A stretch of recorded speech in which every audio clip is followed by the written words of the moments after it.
هیچ وقت باید که مؤمن ناامید نباشد. دویم تکیه و توکل و امید به پروردگار داشته باشد. ولی حضرت یونس علیه السلام در اونجا گفت فنادى فی الظلمات ان لا اله الا انت سبحانك انی كنت من الظالمین. لا اله الا انت سبحانك انی كنت من الظالمین. لا اله الا انت سبحانك انی كنت من الظالمین. پروردگار تو پاک هستی، من ظلم بر نفس خود کردم، من از ظالمین یعنی از جبر کردگانی بر نفس خود هستم. ولی حضرت یونس علیه السلام چی ظلم کرد که بر جان خودش چی جبر کرد؟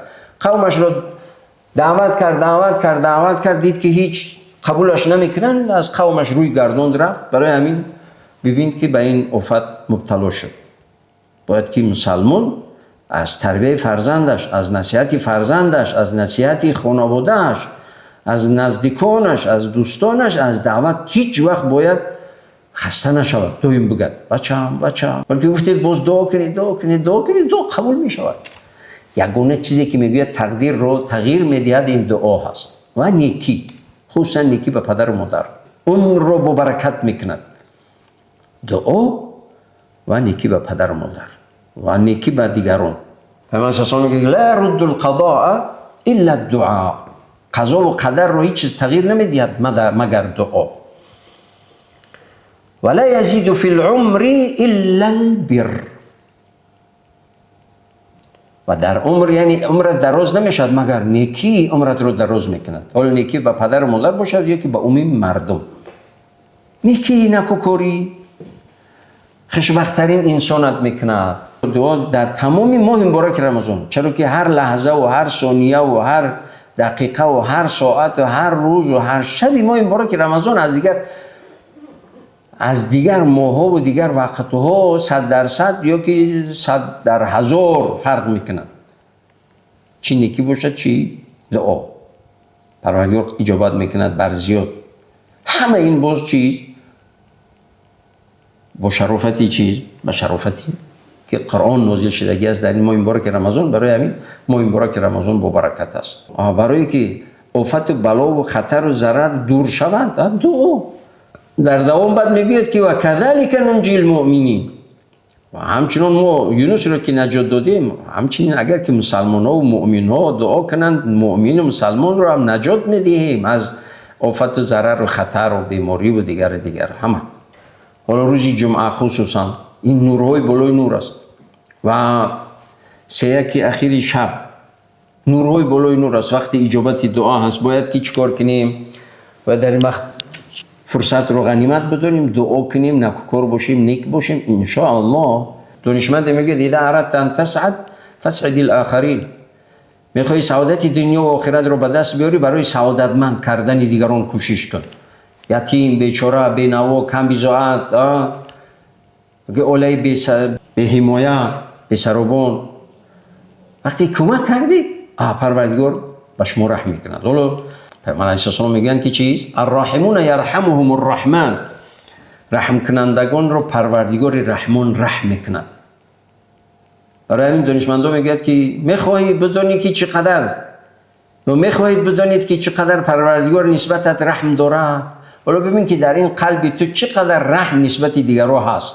هر چقدر رحمت نسبت دیگرها زیاد شد، این نشانه اون است که پروردگار نسبت اون قدر رحم دارد. وقتی که به رحم سنگدل شده، طول میگه که ببین که در غضب پروردگار است. احتیاط باش، استغفار بگو. و خصوصا حالا گفتم استغفار گفتن زیاد در ماه مبارک رمضان خیر رو میارد، برکت رو میارد، عزت رو میارد، سعادت رو میارد، فرزند نیک رو میارد، رزق با برکت میارد، همه رو میارد.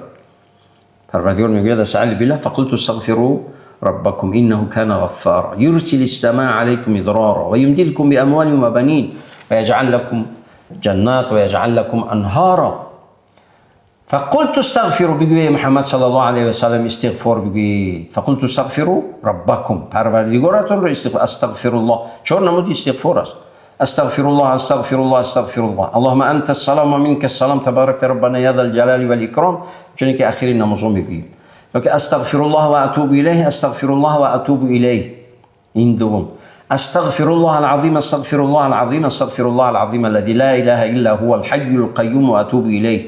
این سیوم. و سید استغفار اللهم انت ربي لا اله الا انت خلقتني وانا عبدك وانا على عهدك ووعدك ما استطعت اعوذ بك من شر ما صنعت ابوء لك بنعمتك علي وابوء بذنبي فاغفر لي فانه لا يغفر الذنوب الا انت.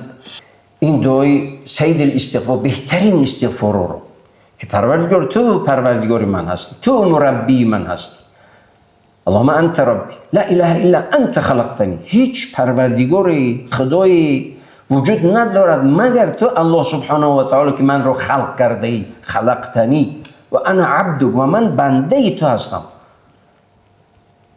انا عبدک و انا علی عهدک. و همون عهدی که داده بودم که الست بربکم قالوا بلا، گفته بودم روح من در زمان آدم علیه السلام در جنت گفته بود که پروردگار من هستی، من در همون عهدم هستم. و وعدک وعده های داده بودم تا حدی امکان چی میدیم چیکار میکنم انجام میدیم. مستطعت لیکن نتو از روی ضعیفی گوه میشود که من نمیتوانم اون عبادت لایق ذاتت رو انجام دادن نمیتوانم. عاجزم، از روی عجز و عاجزیم.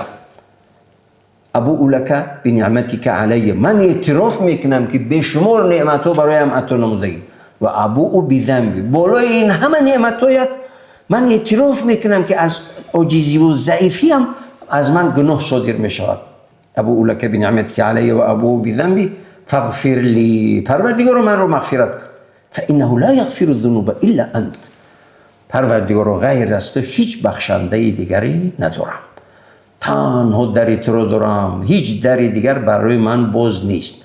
دری تو فقط باز است برای من رو بیامرز، غیر از تو بخشنده دیگر ندارم.